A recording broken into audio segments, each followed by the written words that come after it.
Well, you remember Broward County Sheriff Scott Israel thoroughly discredited himself with his handling of the Parkland shooting, where at a CNN gun control rally, he attempted to vilify gun owners as a group while simultaneously heaping credit on himself like a megalomaniac. Now, Sheriff Israel is facing a vote of no confidence from his own deputies. Jeff Bell is a deputy sheriff and president of the Broward Sheriff's Office Deputies Association, and he joins us tonight. Mr. Bell, thanks for coming on.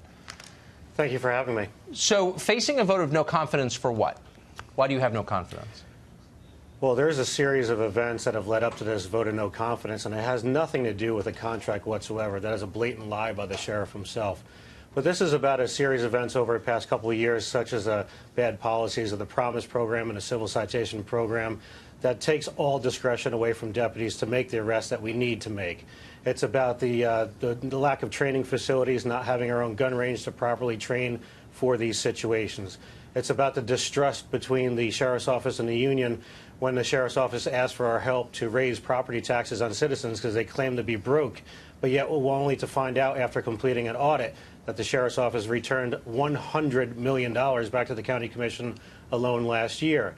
And then it's the discovery of the misuse of taxpayer money by the Broward Sheriff's Office by providing private entities such as Napa Auto Parts with free gas cards from the Sheriff's Office, where we've identified through public records requests that they, in 1 year alone, they obtained 6,000 gallons of gasoline from our gas pumps. That is a fleecing of Broward County. And then also on top of it, the disparity of treatment and punishment between the command staff if they were to commit felonies and untruthfulness compared to a deputy is a far great time span of what punishment we will get between the rank and file and the command staff. So that what has led to this no confidence. Well, that's quite a litany. I mean, what you're describing is a combination of incompetence and corruption. Call me cynical, but when you watched Sheriff Israel lay the entire blame for the shooting on Middle America, because ordinary law-abiding people have too many guns in his view, did it seem like an effort to distract from his own failures? Absolutely it was, and you can see this pattern of this. Sheriff Israel, back in his own Facebook post from February 24th of this year, he said that there was only one deputy on scene on the school during the entire attack. That's proven to be false. So he can't tell the truth about that event. Then he goes on a town forum and he blames the NRA. Then he blames one deputy, Scott Peterson, for this problem. Then he blames everybody else that he can for this problem. I understand that he can't be responsible for every employee, but at the end of the day, he needs to be accountable for his employees, and he's just not being accountable. And yes, this is some of the reasons why he needs to be removed from office. Removed from office. And so accountability requires transparency. You have to know what someone's doing in order to evaluate it. And you just heard Trace Gallagher say that there are many video and audio tapes that the public still has not seen. Why is that?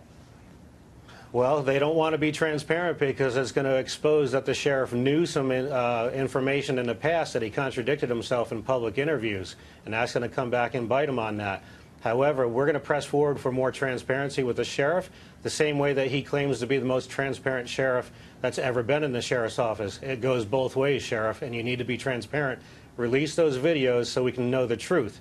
Now, if this vote of no confidence goes forward and it turns out the way that the membership is voicing their opinion towards us, then we'll take that information to the governor's office and we'll support him with whatever decision he wants to make. But if he chooses to remain sheriff with Scott Israel, then that means that the governor agrees that Sheriff Israel is an amazing leader, which he's not. And be forewarned that when the next incident happens, if the governor leaves him there, it will be on the hands of Governor Scott, not the employees at the Broward Sheriff's Office. Well, I'm so glad you're bringing this to our attention. It's a shame, though, we had to wait months to hear it from a law enforcement officer, and that CNN, which hosted this gun control rally and put Israel at the center of it, never asked a single skeptical question about his behavior. It's frustrating, but I'm glad the truth is coming out, and I'm glad you're telling our viewers about it. Mr. Bell, thank you. Thank you.